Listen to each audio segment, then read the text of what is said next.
This is Lilu Dallas Multipass. This was the sci-fi epic that basically threw out the Hollywood rulebook. A film where the main hall explosion was one of the largest ever filmed indoors and actually almost burned down the studio, where the hero and villain don't even meet. And where a fashion legend personally checked the costumes on over 900 extras. You think you know The Fifth Element? Well, think again. Here are 20 weird facts you probably didn't know. Long before it was a $90 million blockbuster, The Fifth Element was the quiet obsession of a lonely French teenager. Feeling isolated and bored in rural France, a young Luc Besson started writing to escape. At just 16, he began creating the world of the film, not as a screenplay, but as a sprawling novel he built entirely for himself. The original story was set in 2300 and followed a guy named Zaltman Bleros, a total nobody who wins a trip to the resort planet Floston Paradise. There, he'd meet Lilu, a sand girl who was over 2,000 years old. For years, this universe was Besson's private sanctuary. He spent 2 decades tinkering with the lore and the aliens before the movie was finally released when he was 38. It wasn't just another project. It was a lifetime of daydreams, all born from the need to create a world more exciting than his own. When Besson first tried to get The Fifth Element made, he wasn't shopping around a normal 120-page script. He was lugging around a colossal 400-page document. In Hollywood, where 1 page equals about 1 minute of screen time, that's the blueprint for a nearly 7-hour movie. This Bible wasn't just one story. It was a planned trilogy, a massive saga with dozens of alien species and complex political histories that were ultimately reduced to background details. The studio was intrigued, but terrified. The project was too big, too weird, and way too expensive. They initially passed, forcing Besson to put his dream on hold. It was only after his next film, Leon the Professional, became a global hit that the studio regained its confidence. Besson then had to perform the painful surgery of carving his epic down into a single 2-hour film. But you can feel the DNA of that bigger universe in every single frame, which gives the movie its incredible sense of depth. For all its futuristic chaos, the film's core idea comes from a surprisingly ancient source: Greek philosophy. For a long time, Besson struggled to find a central theme to tie his wild story together. The answer came from his 13-year-old sister's homework. He was helping her with an assignment on the philosopher Plato, who wrote about the 4 classical elements: earth, water, air, and fire. But Plato also theorized about a 5th, more ethereal element that bound the others: the human being, or love. For Besson, this was a total lightning bolt moment. He realized this was the missing piece of his puzzle. He later joked that he felt like he'd stolen the idea from Plato and would have to apologize to him in the afterlife. This philosophical anchor gave the film's colorful world a powerful and surprisingly sentimental heart. Lilu's strange, beautiful speech, the divine language, wasn't just random sounds. It was a fully constructed language with a 400-word vocabulary invented by Luc Besson himself. To make it feel real, he and Mila Jovovich, who already spoke 4 languages, worked together to practice and expand it. And they got really into it. To become fluent, Besson and Jovovich would write secret letters to each other and hold entire conversations on set using only the divine language. By the end of filming, they could communicate complex ideas without ever switching to English or French. This intense, shared secret not only made Lilu's performance feel genuine, but also created a unique bond between the director and his star that you can feel on screen. To get a movie this weird and expensive made, you need a star. Besson thought an A-lister like Bruce Willis was completely out of his budget and didn't even plan to ask him. The meeting only happened by pure chance. Besson was having lunch with Demi Moore, who was married to Willis at the time, when Willis himself showed up. He asked about the project, and Besson, figuring he couldn't afford him, was hesitant. But Willis said something that changed everything. "If I like it, we will make an arrangement." Besson sent the script over. Just 2 hours later, Willis called back and said yes. He loved the story so much he took a pay cut up front for a percentage of the profits. His quick commitment gave the production the green light it needed, proving that a great story is sometimes all it takes. It's one of the most basic rules of storytelling. The hero and the villain have to face off in the end. The Fifth Element just ignores that. Corbin Dallas and the villainous Zorg, played by Gary Oldman, never share a single scene. They never speak, they never fight, they are never even in the same room. This wasn't just a bold choice, it was a practical one. The actors' schedules didn't line up. Willis finished all of his filming on May 16th, and Oldman didn't even start shooting until the following week. The closest they come is a near miss at the Floston Paradise Hotel, where Corbin gets into one elevator just as Zorg gets out of another. This strange separation makes Zorg feel less like a direct physical threat and more like an ever-present force of corporate evil. Gary Oldman's unhinged performance as Zorg is unforgettable, from the weird accent to the limp and the plastic thing on his head. To create this character, Oldman drew inspiration from two very strange sources: quirky American politician Ross Perot and the cartoon character Bugs Bunny. The slightly nasal, folksy drawl was a direct imitation of Perot, a billionaire who ran for president in the 90s. But the physical comedy and Zorg's cartoonish ability to survive total chaos? That was pure Looney Tunes. Oldman only took the role as a favor to Besson, who had helped finance Oldman's own film, Kneel by Mouth. He later called the job Singing for My Supper, but his bizarre blend of inspirations created a villain that's menacing, hilarious, and completely original.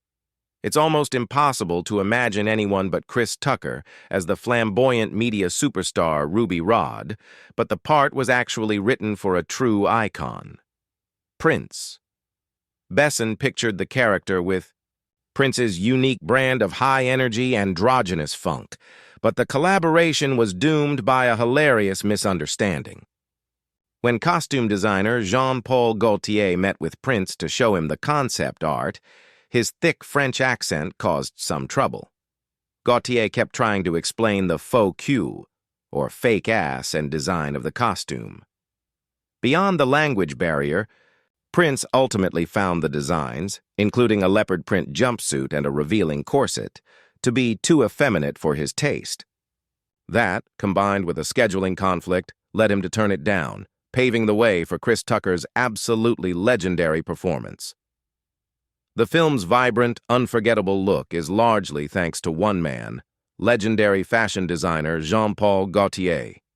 Besson didn't want boring sci-fi uniforms. He wanted high fashion. So Gaultier was hired to design costumes for the entire world. The final tally was insane. He created over 1,000 individual costumes for the film. This was like designing 10 full fashion collections at once. And Gaultier's attention to detail was obsessive. He personally checked the costume of every single extra, all 900 of them, before they went on camera to ensure everything looked perfect. From Lilu's iconic orange suspenders to Ruby Rhod's gender-fluid outfits, every piece told a story. His designs are as famous as the characters themselves, and are a huge reason the film's look is still so iconic today. Lilu's bandage outfit is one of the most famous costumes in sci-fi history, but it came from a surprisingly practical place. Milla Jovovich actually came up with the idea herself. She and Besson were trying to figure out what Lilu would wear right after being reconstructed. She couldn't be naked for the whole movie, but a full outfit didn't make sense for a being that was literally just born. Jovovich thought about hospitals and how patients are given minimal coverings so doctors can work. She suggested using bandages to cover only the necessary bits, creating a look that was both revealing and made perfect sense in the story. Gautier loved it and refined it into the striking design we know. It was a simple, clever solution that captured Lilu's vulnerability and power in one unforgettable image. Lilu's fiery orange hair is a huge part of her look, but keeping it that vibrant took a serious toll on Milla Jovovich's real hair. At first, they were dyeing it, but the constant touch-ups and harsh chemicals completely fried it. Her hair became so weak and brittle that it started breaking off. Clearly, this wasn't going to work for the whole shoot. To save her hair, they created a custom wig that perfectly matched that iconic orange shade. For most of the film, the healthy, vibrant bob you see on screen is actually a wig. It just goes to show that even in high-concept sci-fi, sometimes you need a practical solution to a very real problem. While The Fifth Element is famous for its groundbreaking visuals, it was made when CGI was still pretty new.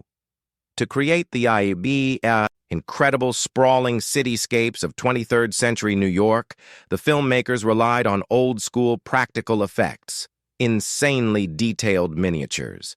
A team of 80 artists worked for 5 months to build the city in 1/24th scale. This miniature world had dozens of skyscrapers, some standing over 20 feet tall. The level of detail was unbelievable. They handcrafted tiny furniture and blinds to put behind thousands of windows to make the city feel lived in. This incredible blend of physical artistry and early digital effects is what gives the film's world a tangible feeling. That still holds up beautifully today. That massive explosion at the Fhloston Paradise Opera House? It wasn't CGI. At the time, it was the largest indoor explosion ever filmed. The crew rigged the set with real explosives and had 11 cameras, rolling to capture the single take, because they only had one chance to get it right. And it was incredibly risky. The blast was so powerful it created a fireball that shot all the way up to the studio ceiling. The fire quickly raged out of control, threatening to burn down the legendary 007 stage at Pinewood Studios. It took the crew nearly 30 minutes to extinguish the flames. It was a moment of beautiful, planned destruction that almost led to a very real, very expensive disaster. That wasn't the only time the set almost went up in flames. The iconic ZF-1, Zorg's all-in-one superweapon, was a marvel of prop design. But it was also genuinely dangerous. The prop department built a functional version, and one of its features was a working flamethrower. During a test firing on set, the flame was way more powerful than anyone expected. A jet of fire shot out and went straight to the ceiling, igniting part of the soundstage. The crew had to scramble with fire extinguishers to put it out before it could spread. From the explosions to the weapons, the danger on screen was often very, very real. The reveal of the diva Plava Laguna is one of the film's most stunning moments. To get the cast's genuine reactions of awe on camera, Luc Besson kept the diva's final look a complete secret from almost everyone. The actress playing the diva, Maïwenn Lebesco, was kept totally separate from the rest of the cast while she was in makeup. None of the other actors, including Bruce Willis and Chris Tucker, saw her in the full, elaborate blue alien costume until the moment she walked on stage for the first take. The surprise and wonder you see on their faces is 100% authentic. It was a brilliant move that lets the audience experience that reveal right alongside the characters. The drama on set wasn't all explosions and aliens. A very real and complicated love triangle was unfolding behind the scenes. When filming started, director Luc Besson was married to Maïwenn Lebesco, the actress he cast as the diva. But during production, Besson began a romantic relationship with the film's star, Milla Jovovich. Besson and Maïwenn separated, and he and Jovovich got married in 1997, the same year the movie came out. This on-set romance adds a poignant layer of real-life drama to the film, especially when you think about the scenes involving both actresses.